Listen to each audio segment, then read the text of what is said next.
Alrighty, ladies and gentlemen, well, it is about that time, kind of out of the blue, but the developers have come out to give us the look of the next two characters. Now, of course, on global, you guys got the Season 5 Magna and Charlotte to look forward to. Obviously, right now, you've got Gul'dray and Veto that's dropped. But when it comes to the new piece of content, whew, it is looking too damn good. Chapter 11 is going to be a thing. The Royal Knight Selection Exam begins. We're one step closer to that Spirit Dive which we need to talk about. After seeing the comments and seeing what people are saying, we gotta talk about. But for right now, boys, we got the renders. We know what we're getting next. Woo-hoo. Thread of Fate VANESSA. Oh, boys. God damn is my only word I'm saying. Yeah. Okay. And then we got my boy ZORA. Now, these two characters are coming in hot, especially with their kits, which we are going to go over just quickly. But when it comes to the artwork, boys, looking absolutely fantastic. Now, unfortunately, they didn't reveal their kit officially, so that's unfortunate.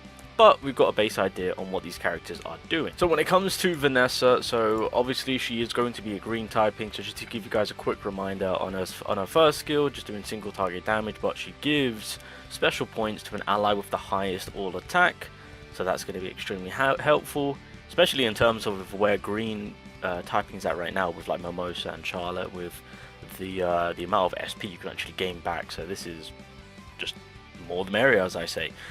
Second skill, she is granting all allies a buff, which is obviously Blessing of Protection for a certain amount of turns. I'm not sure, probably 2 turns to be honest, but X% chance to grant Blessing of Protection. I assume by working on the skill 2 you can raise the percentage on that. Just a quick little reminder, what Blessing of Protection is that when you block damage, you restore HP. In terms of the swimsuit VANESSA, it's by 8% of max HP. Continuing on, ultimate, so she specifically, with designated ally of your choosing, grants invulnerability to an ally for X amount of turns, and on top of that, X% chance to grant and remove debuffs to the ally. So it's pretty much full on support.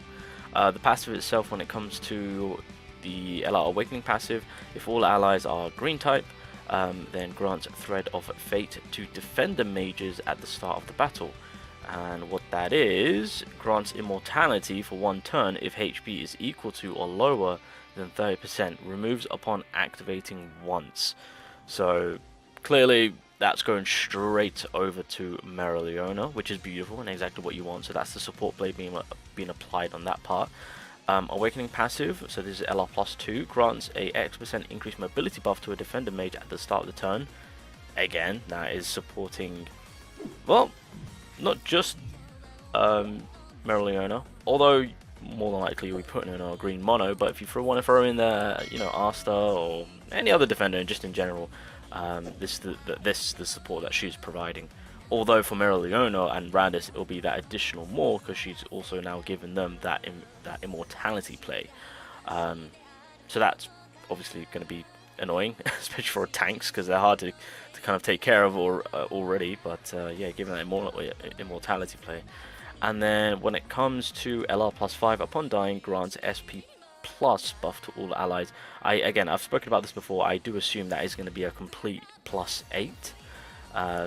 So having Mimosa and VANESSA together, that's a beauty for you, because Season 9 Mimosa, when she dies, she practically heals your whole team. So if they both die together, you get all your ultimate, you get full health, you're back to square one with your whole team, or whoever's alive, I guess.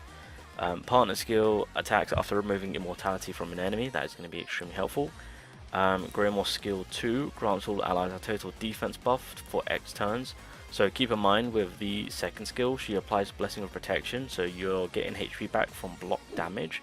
The blocking comes from total defense, so realistically, I would say the Greymoor is highly essential to make good use and to have the complete package of the skill 2 itself. Although you can run other units that can provide total defense. I mean, realistically, you can throw in Asta with her, to be completely honest, but actually no, that could work together, to be honest. Yeah, but yeah, the Greymoor 100%. Passive for the Greymoor, if Blessing of Protection is present on self, grants a X% reduced damage taken buff. That is not bad. We'll gladly take that. And that is pretty much this VANESSA in a nutshell. honestly, she's clearly a support, right? That's the vibe that I'm getting. But a defender, mage supporter, clearly, especially with how she's helping out Mereoleona. But yeah, the support play that she's also bringing to the table with the invulnerability and immortality play now. That's going to be interesting. It's going to be interesting. But overall, this VANESSA is a pretty solid unit. Again, green typing are stacked to the absolute brim. Like, disgustingly stacked. And it was just yesterday we looked into ZORA, and this man is insane. So, bit of a recap, even though people already know what he's doing if you've seen yesterday's video. But pretty much, with his Ash magic, grants reflection trap level X, could be 1, 2, or 3, to an ally with the highest all attack for X amount of turns. When it comes to skill 2, my man is setting up traps all alongside our side, being the allies of course, and also providing buffs. So X% chance to grant an ally debuff immunity for X amount of turns, inflicts a SP debuff on all enemies, probably going to be 1 to be honest, but we'll take it. And then inflicts a reduced magic attack level X debuff on all enemies for X amount of turns. Bruh, that skill 2 is insane. The ultimate itself, for a designated ally, grants a reflection level 3, I want to say, reflection trap level 3, because it's the ultimate, for a certain amount of turns. X% chance to grant an ally with an increased defense level X, we'll take that, and then inflicts a disarm level 3, more than likely, debuff on an enemy with the highest all attack for X amount of turns. That ultimate is beautiful. Everything about ZORA right now is just too damn good. So reflection trap level 1, 2, or 3. Upon applying this effect, mitigates damage taken by X% and reflects X% of it to the enemy. Also inflicts a SP -1 debuff on the enemy upon taking damage. Beautiful. Passive. If all allies are the blue typing, grants self speed plus at the start of the battle. Awakening passive. If reflection trap is present on self at the start of the turn, grants a X% reduced damage taken buff for X amount of turns, does not stack. If all allies are blue typing, inflicts buff immunity on the enemy with the highest all attack for 1 turn at the start of the battle. That's going to be really clutch. And then the partner skill, again, removes immortality. Greymore skill 2 grants an ally with reflection trap, because it doesn't already apply it. Oh wait, no. Yeah, no, yeah. So, and then the passive for the Greymore, X% chance to grant all allies an increased defense buff for X amount of turns when attacked by an attacker. Fortunately, it doesn't stack, but still pretty handy. But overall, ZORA is, honestly, I think right now I really want to get my hands on ZORA. I think ZORA is kind of like my main unit between the two that I'm head over heels for. So we got ourselves a new unit, applying all these goddamn traps, seeing how that's going to work out. I mean, on paper it's going to work out beautifully, I want to say, so I'm prepared. But we also got some Mereoleona support, and I guess some more tank support, we'll say that. Yeah, we've got some more tank support, so there's that. Alrighty, you guys, well there we go, those are the 2 new units that are dropping next week.